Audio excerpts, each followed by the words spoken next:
Welcome to the Teachable Moment series. I'm Pastor Darrell here at Reconcile Church, LA. I am a bicentennial kid. I was born in 1976, the year of the 200th anniversary of the Declaration of Independence.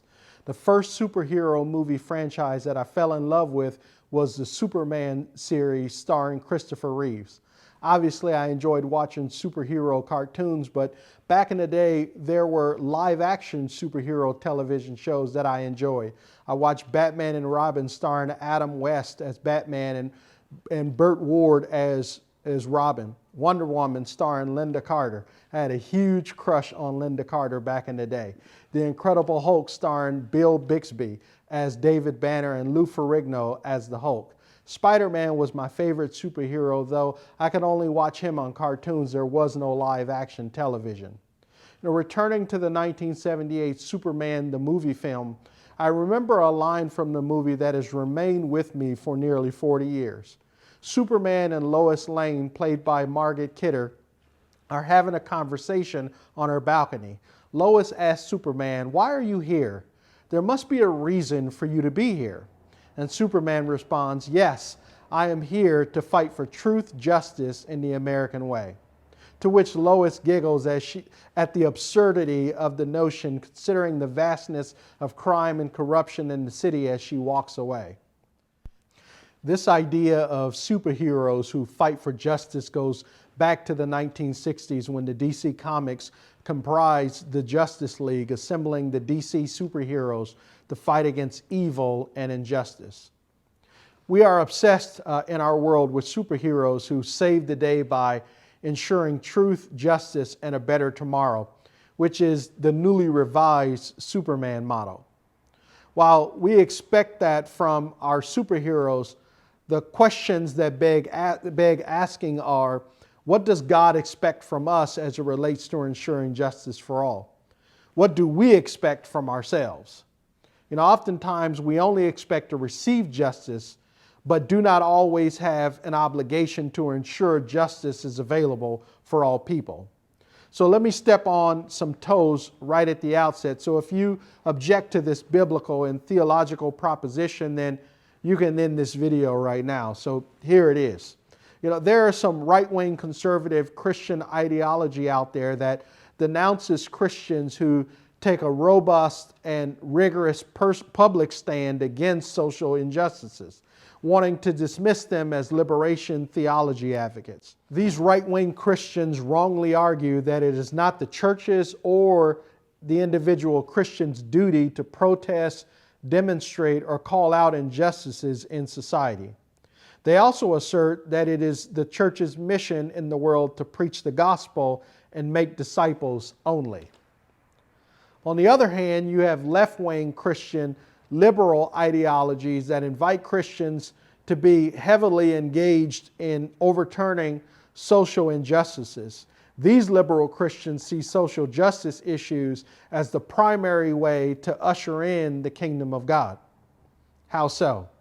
Well, if Christ's will is done in these matters, specifically in advocating for the marginalized, then his kingdom will soon follow. This liberal group wrongly hyper-focuses on liberating people from social bondage, but does little to help these same people overcome their spiritual bondage, which can only be accomplished through the proclamation of the gospel and intentional disciple making. While these two factions and groups within Christianity don't see eye to eye on the paramount issue of social justice, it's critical, in my opinion, to conclude that both parties are wrong. I propose a third way. You see, this is not an either-or dichotomy, it's a both-and dichotomy. Yes, the church should preach the good news of Jesus Christ, make disciples of the nations, and plant churches. And yes, the church should be actively engaged in ensuring that social justice is upheld. Dr. Martin Luther King Jr. said it best, "Injustice anywhere is a threat to justice everywhere." Injustice cannot be isolated, contained, or relegated to a particular section of the world. History has shown us that injustice mutates and spreads like the disease it is. In this mini-series on justice, we want to align our head, heart, and hands with God's as it relates to His divine decree and therefore our duty to uphold justice for all. In an attempt to ground our understanding of the topic, I would like us to explore Genesis 18. Why? We're going to talk extensively about two words in this mini-series: righteousness and justice.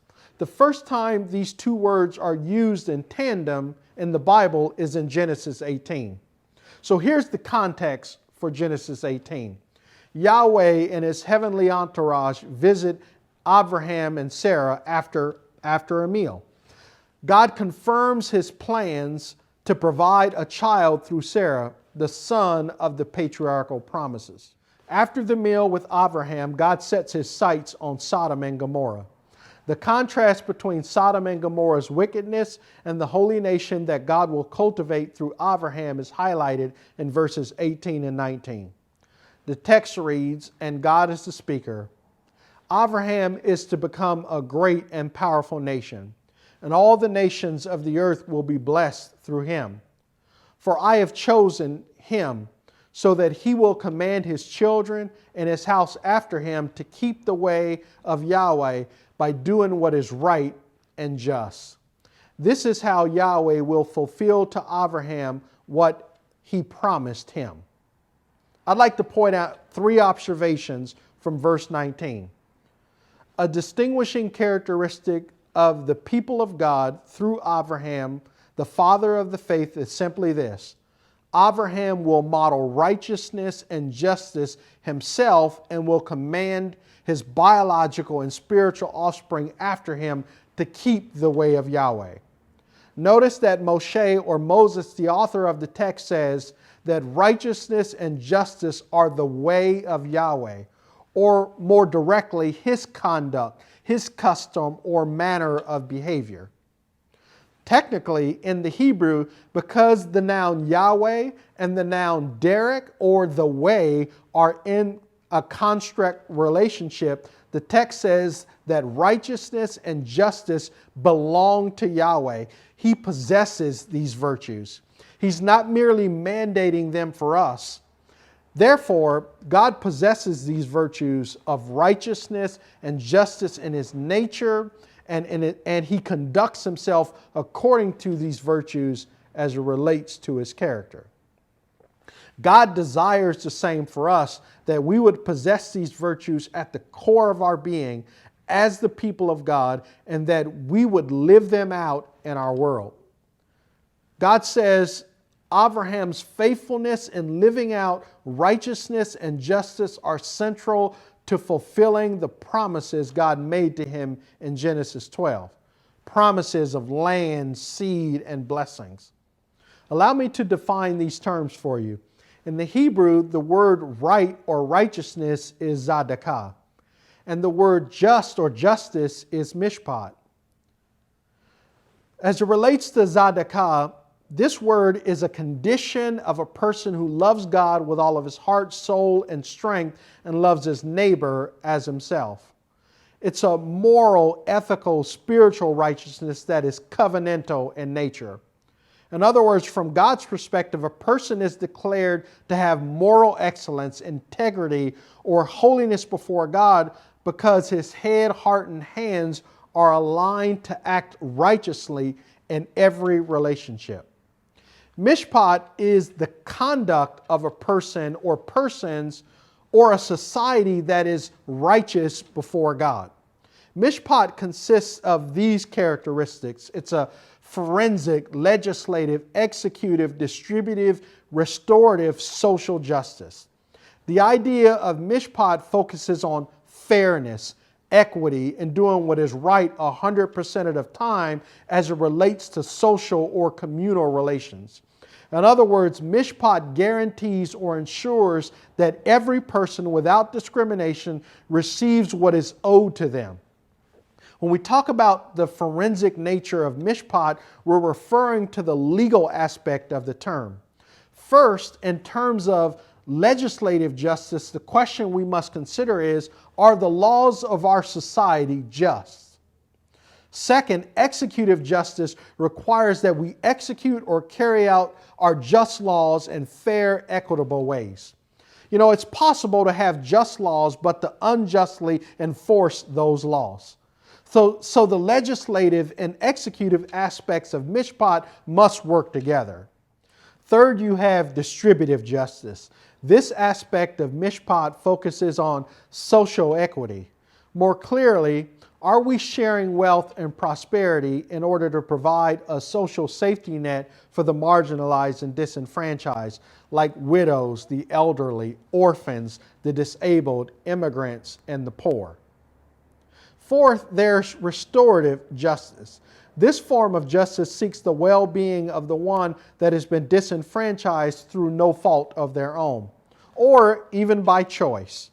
Restorative justice, as best exemplified in Israel's Jubilee tradition, where slaves were emancipated, debts were remitted, and property that had changed hands as collateral for a loan or payment for a debt was returned to the original owner. This, my friends, is restorative justice amongst the people of God.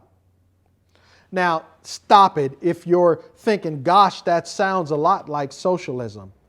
My friends, that's not socialism, that's Bible and the kingdom of God. Allow me to illustrate equity versus equality for you. Equity is the redistribution of resources in order to make it possible for people to be self-sustaining with a compassionate hands up and not merely a handout. Consider this graphic. The left side of the graphic illustrates equality and the right side equity. The man in the blue shirt on the left side does not need his crate in order to see the game. Equity or distributive justice asks the man in the blue shirt to give his crate to the kid in the purple shirt who can't see over the wall. When the kid in the purple shirt receives an additional crate, he is able to stand on his own 2 feet with dignity and watch the game. These concepts of justice are at the core of mishpat. So here's the teachable moment. From the very beginning of the people of God, through our patriarch Abraham, God intended that we be known as a distinct people group in the earth. A people group who does what is right before God and what is just on behalf of our neighbor or our brother. As the church and as the new people of God, how are we doing in terms of living up to God's expectations of us? Where are we doing well and where are improvements needed?